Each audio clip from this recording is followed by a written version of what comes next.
சிவனுக்கு ஒரு ராத்திரி சிவராத்திரி, அம்பிகைக்கு 9 நாட்களும் ராத்திரி, அது நவராத்திரி. ஆன்மீக நண்பர்கள் அனைவருக்கும் வணக்கம். நான் உங்கள் கோமதி ஆனந்த். நவராத்திரி கொண்டாடப்படுறதுக்கான காரணம் என்னன்னு பார்த்தீங்கன்னா, மகிஷாசுரன்கிற ஒரு அசுரன் மனிதர்களையும் தேவர்களையும் ரொம்பவே சித்திரவதை பண்ணிட்டு இருக்கான். அதை பார்த்துட்டு இருக்கிற முப்பெரும் தேவிகளான பார்வதி, லக்ஷ்மி, சரஸ்வதி இவங்க 3 பேரும் ஒரு ரூபமா சேர்ந்து மகிஷாசுர மர்தினியா உருவெடுத்து மகிஷனை வதம் செய்யறாங்க.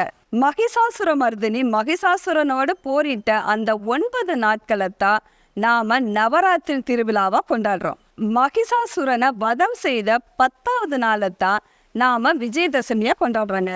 நவராத்திரியின் 9 நாளும் முதல் வரும் 3 நாட்களும் சக்தியை தரும் துர்க்கையாக நம்ம வழிபடுறோம். அடுத்து வரும் 3 நாட்களும் செல்வத்தை தரும் லக்ஷ்மியாக வழிபடுறோம். 3வது வரும் 3 நாளும் கல்வி ஞானம் தரும் சரஸ்வதியாக நாம வழிபடுறோம். நவராத்திரியை எப்படி வழிபடலான்னு பார்த்தீங்கன்னா, கொலு வச்சும் வழிபடலாம், கலசம் வச்சும் வழிபடலாம், அகண்ட தீபமாகவும் வழிபடலாம். கொலு வச்சு எப்படி வழிபடுறதுன்னா, 3 படிகள்ல இருந்து 5, 9, 11 இந்த மாதிரி படிகளை உயர்த்திட்டே போகலாம். ஓரறிவு உயிர்ல இருந்து 6 அறிவு உயிர் வரைக்கும் கீழிருந்து மேல அடுக்கி வைக்கணும். அதுக்கப்புறம் ஞானிகளோட உருவங்களை வைக்கணும்.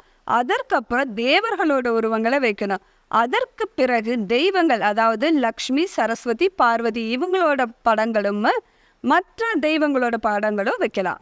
கலசம் வச்சு வழிபடுறது எப்படின்னு பார்த்தீங்கன்னா, பச்சரிசி அந்த கலசத்துல நிரப்பி வச்சும் வழிபடலாம். இல்லை நாங்கள் பச்சரிசியெல்லாம் வைக்கலீங்க அப்படிங்கிறவங்க நீர் நிரப்பியும் வழிபடலாம். எந்த ஒரு பொருள் வச்சு வழிபடுறதா இருந்தாலும் அந்த கலசத்துக்குள்ள ஏலக்காய், கிராம்பு இந்த மாதிரி வாசனை பொருட்கள் போட்டு நம்ம வழிபடலாம். அது கூட 9 நாணயங்களும் போட்டு வழிபடணும். அகண்ட தீபமாகவும் வழிபடலாம். அகண்ட தீபம்னா பெரிய விளக்குல பஞ்சு திரி போட்டு நெய் அல்லது நல்லெண்ணெய் ஊற்றி நாம தீபம் போடலாம்.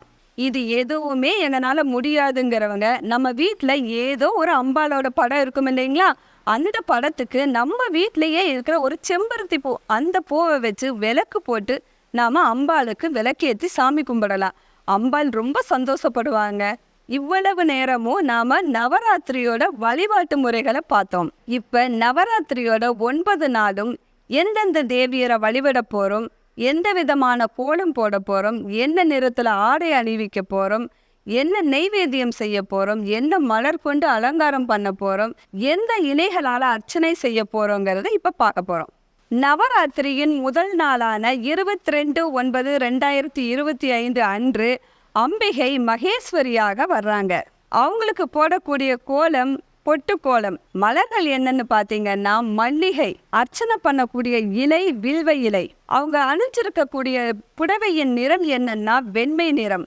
நெய்வேத்தியம் என்னன்னு பார்த்தீங்கன்னா வெண்பொங்கலும் சுண்டலும். நவராத்திரிக்கு தேவையான இனி வர்ற 8 நாளும் ஒவ்வொரு நாளும் ஒவ்வொரு வீடியோவாக நான் போட போகிறேன். ஒரு நாளைக்கு முன்னாடியே இந்த வீடியோவை நாங்கள் போட்டுருவோம். அதெல்லாம் தெரிஞ்சுக்கணும்னு நீங்கள் நினச்சிங்கன்னா நம்ம பேஜை சப்ஸ்கிரைப் பண்ணிட்டு பாருங்கள்.